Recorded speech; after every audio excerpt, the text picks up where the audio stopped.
संभाजीनगरच्या सिडको चौक भागामध्ये गॅस टँकरचा आज सकाळी अपघात झाला। टँकरमधून त्यामुळे गॅस गळती होऊ लागली।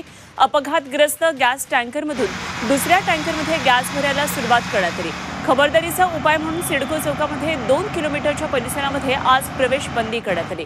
परिस्थिती नियंत्रणात यायला आणखी थोडा वेळ लागणार असल्याची माहिती मनपा आयुक्त जी श्रीकांत यांनी दिली आहे। या परिसरामध्ये जमावबंदीचे आदेश दिलेले आहेत आणि जवळच्या रुग्णालयांना अलर्ट राहण्याच्या सूचना दिलेल्या आहेत। हायकोर्ट पासून ते सिडको उड्डाणपुलाच्या पलीकडे चारही बाजूनी रस्ते पूर्णतः बंद करण्यात आले।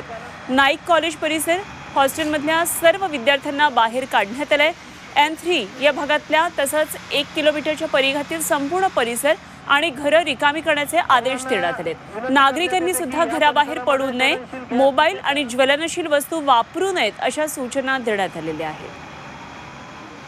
काय नेमकी सगळी परिस्थिती होती, आढावा घेतलाय आमचे प्रतिनिधी। अमृत नोनी आर्थो प्लस ये एक प्रूवन फॉर्मूला है। इसमें मौजूद नोनी फल के गुण और आयुर्वेदिक जड़ी बूटियां शरीर को जरूरी पोषक तत्व देने के साथ साथ हड्डियों और जोड़ों के घिसने, उनमें होने वाले सूजन और दर्द को रोकने में मदद करता है। दर्द मुक्त जीवन के लिए अमृत नोनी आर्थो प्लस। संभाजीनगरमध्ये सिडको भागात गॅस लीक झाला आहे आणि त्यामुळे आता ज्वलनशील पदार्थ वापरू नये असं सांगण्यात आलंय। 1 किलोमीटरचा एरिया पूर्णतः रिकामा करण्याचे आदेश प्रशासनानं दिलेले आहेत। आपण बघतोय अशा पद्धतीनं भोंग्याद्वारे लोकांना आवाहन करण्यात येते 1 किलोमीटर परिसरातील लोकांनी घरातून निघून जावे, कुठलेही ज्वलनशील पदार्थ वापरू नये अशा पद्धतीचे आवाहन आहे।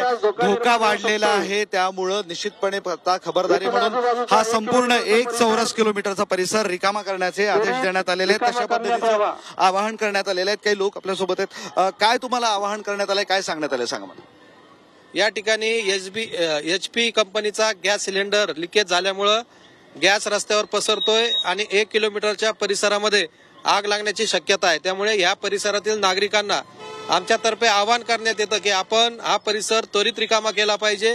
आपण बघतोय की अशा पद्धतीचं हे आवाहन करण्यात येत आहे। प्रशासनानं इथल्या स्थानिक नेत्यांनी अशा पद्धतीचे रिक्षा या ठिकाणी लावले आहेत, भोंगे लावण्यात आले आणि या भोंग्याच्या माध्यमातून अशा पद्धतीचं आवाहन सुरू असल्याचं आपल्याला पाहायला मिळतंय। Z24 च्या माध्यमातून आम्ही आवाहन करतोय, आपण 1 चौरस किलोमीटर परिसरात राहत असेल तर तातडीने हा भाग रिकामा करा।